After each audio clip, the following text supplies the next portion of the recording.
പറയും ഇങ്ങനെ ഞാൻ അങ്ങനെയാണ്, ഞാൻ മറ്റതാണ്, ഞാൻ മറച്ചതാണെന്നൊക്കെ പറഞ്ഞു, ഞാൻ ഭയങ്കര ഡേഞ്ചറാണ്, ഞാൻ ഭയങ്കര എന്തിനാണ് അപകടകാരിയാണെന്നൊക്കെ പറഞ്ഞോണ്ടൊക്കെ കുറേ പറയുന്ന ആൾക്കാരുണ്ട്. ഭയങ്കരമായിട്ട് തെറി പറയാ, എന്തെങ്കിലുമൊക്കെ പറയുമ്പോൾ തെറി പറയാ, ഭയങ്കരമായിട്ട് ചൂടാവാ, ഞാൻ അങ്ങനെ ചെയ്യും, ഇങ്ങനെ ചെയ്യും, മറ്റത് ചെയ്യും, മറിച്ചത് ചെയ്യും, ഞാൻ അങ്ങനെയാണെന്നൊക്കെ പറയുന്ന ആൾക്കാർ സത്യം പറഞ്ഞു കഴിഞ്ഞിട്ടുണ്ടെങ്കിൽ അവരൊന്നും ചെയ്യാൻ പൊതുവെ പോകുന്നില്ല. അവർ ശരിക്കും ഒരു സൈക്കോളാണ്, സമ്മതിച്ചു. പക്ഷെ അവരൊന്നും ചെയ്യാൻ പോകുന്നില്ല. കാരണം എന്ന് വെച്ചിട്ടുണ്ടെങ്കിൽ അവർക്ക് നമ്മൾ പറയില്ലേ ഭയങ്കരമായിട്ട് പൊട്ടിത്തെറിക്കുന്ന ആൾക്കാർ. ഇപ്പൊ എന്റെ വീടിന്റെ അടുത്ത് ഒരു പുള്ളി ഉണ്ടായിരുന്നു കേട്ടോ. ആ പുള്ളി എന്ത് പറഞ്ഞാലും ഭയങ്കരമായിട്ട് ചീത്തയും തെറിയും ആവശ്യവും അങ്ങോട്ടൊക്കെ പറയും, ഭയങ്കര പാരവെപ്പും ഇതൊക്കെയാണ്. പക്ഷെ എന്ന് വെച്ചിട്ടുണ്ടെങ്കിൽ പുള്ളി ഒറ്റയ്ക്ക് വന്നൊന്നും പറയൂല, ആരെങ്കിലും കൂടെ ഉണ്ടെങ്കിൽ പറയും. പിന്നെ പുള്ളി പറയുകയാണെങ്കിൽ പുള്ളിയുടെ വീട്ടിൽ നിന്നേ പറയുള്ളൂ, പുള്ളി മറ്റുള്ളവരുടെ വീട്ടിലോട്ട് കയറി പറയില്ല. കാരണം എന്ന് വെച്ചാൽ പുള്ളി വായ പൊളിച്ചാ ചീത്തയും തെറിയും ആവശ്യങ്ങളോ അങ്ങനെ പുള്ളി പറയുള്ളൂ. എപ്പോൾ നോക്കിയാൽ ഇത് മാത്രമേ പുള്ളിയുടെ വായെന്ന് വരുള്ളൂ. പക്ഷെ എന്ന് വെച്ചിട്ടുണ്ടെങ്കിൽ പുള്ളി അത് ആരെയാണെന്ന് വെച്ചിട്ടുണ്ടെങ്കിൽ അമ്മേനെ ചീത്ത പറയും, അമ്മേനെ ചീത്ത പറയും, പെങ്ങന്മാരെ ചീത്ത പറയും, പെങ്ങന്മാരെ ചീത്ത പറയും, പെണ്ണുങ്ങളെ ചീത്ത പറയും, പെണ്ണുങ്ങളെ ചീത്ത പറയും, അങ്ങനെ ഭയങ്കര തെറിയെന്ന് വെച്ചാൽ ഭയങ്കര തെറിയ പുള്ളി പറയുള്ളൂ.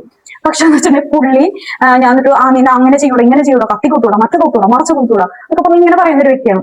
പക്ഷെ അവനത് അവന്റെ വീട്ടിൽ കിടന്നേ പറയുള്ളൂ, മറ്റുള്ളവരുടെ അടുത്തോട്ട് മറ്റുള്ളവരുടെ വീട്ടിലോട്ട് അവന് കയറി വരാനുള്ള ധൈര്യമില്ല. പിന്നെ അവന് പുറത്തോട്ട് ഇറങ്ങി വന്നാൽ വീട്ടിൽ കിടന്ന് സംസാരിക്കുള്ളൂ. പുറത്തോട്ട് ഇറങ്ങി വന്ന് സംസാരിക്കണം എന്നുണ്ടെങ്കിൽ അവനെ കൂടെ ആരെങ്കിലും വേണം, ആരെങ്കിലും ഉണ്ടെങ്കിൽ അവൻ സംസാരിക്കുള്ളൂ. അപ്പൊ അങ്ങനെയാണ് ഭയങ്കരമായിട്ട് ഇങ്ങനെ പൊട്ടിത്തെറിക്കുന്ന ആൾക്കാർ. സത്യം പറഞ്ഞു കഴിഞ്ഞാൽ അവരൊന്നും ചെയ്യാൻ പാടില്ല, അവർ ശരിക്കും പാവങ്ങളാണ്. പക്ഷെ എന്ന് വെച്ചിട്ടുണ്ടെങ്കിൽ സൈലന്റ് ആയിട്ട് ഇരിക്കുന്ന ആൾക്കാരില്ല, അവരെ നമ്മൾ ശ്രദ്ധിക്കണം. അവരൊരിക്കലും അവരെന്ന് വെച്ചിട്ടുണ്ടെങ്കിൽ ഇവരെക്കാളും ഭയങ്കര ഡേഞ്ചർ ആയിട്ടുള്ള ആൾക്കാർ സൈലന്റ് ആയിട്ടുള്ള ആൾക്കാർ. അവർക്കെന്ന് വെച്ചാൽ അവർ സൈലന്റ് ആയിട്ടിരിക്കും. പക്ഷെ അവരുടെ ലൈഫിലോട്ട് എന്തെങ്കിലും ഒരു ലെവലിൽ എന്തെങ്കിലും സംഭവിച്ചു കഴിഞ്ഞിട്ടുണ്ടെങ്കിൽ പിന്നെ അവരെ പിടിച്ചാൽ കിട്ടത്തില്ല. സൈലന്റ് ആയിട്ടുള്ള ആൾക്കാരാണ് നമ്മൾ എപ്പോഴും പേടിക്കേണ്ടത്. പക്ഷെ ഡേഞ്ചർ ആയിട്ടുള്ള ആൾക്കാർ ഒരിക്കലും പേടിക്കേണ്ട. കാരണം സൈലന്റ് ആയിട്ടുള്ള ആൾക്കാർ എന്ത് ചെയ്യും, എങ്ങനെ ചെയ്യുന്നു നമുക്ക് ഒരിക്കലും ചിന്തിക്കാൻ പറ്റില്ല. നമ്മളൊക്കെ പ്രതീക്ഷിക്കുന്നതിൽ അപ്പുറമായിരിക്കും. പക്ഷെ ഡേഞ്ചർ ആയിട്ട് നിൽക്കുന്ന ആൾക്കാർ വെറുതെയാണ് സത്യം പറഞ്ഞു കഴിഞ്ഞിട്ടുണ്ടെങ്കിൽ. ഞാൻ വലിയ അപകടകാരിയാണെന്ന് പറയുന്നവരില്ലേ, അവരെപ്പോഴും വാളെടുത്തവൻ വാളാൽ തീരുന്നു പറയില്ലേ, അതേപോലെ തന്നെ അവര് തീരുള്ളൂ. പക്ഷെ സൈലന്റ് ആയിട്ടുള്ളവരെ ശ്രദ്ധിക്കണം, അവരാണ് ഏറ്റവും വലിയ ഡേഞ്ചർ.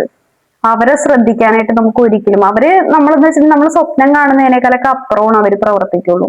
അവരെപ്പോഴും സൈലന്റ് ആയിട്ട് ഇരിക്കും. സൈലന്റ് ആയിട്ട് ഇരുന്നിട്ട് അവര് അങ്ങോട്ട് ചെന്ന് ആരുടെയും മെക്കിട്ട് കയറിയില്ല. പക്ഷെ ഇങ്ങോട്ട് വന്ന് കയറി കഴിഞ്ഞിട്ടുണ്ടെങ്കിൽ ആ സൈലന്റ് ഉള്ള ആൾക്കാരാ ഏറ്റവും കൂടുതൽ പവർഫുൾ ആയിട്ടുള്ള ഡേഞ്ചർ ആയിട്ടുള്ള ആൾക്കാരാണ് സൈലന്റ് ആയിട്ടുള്ള ആൾക്കാർ.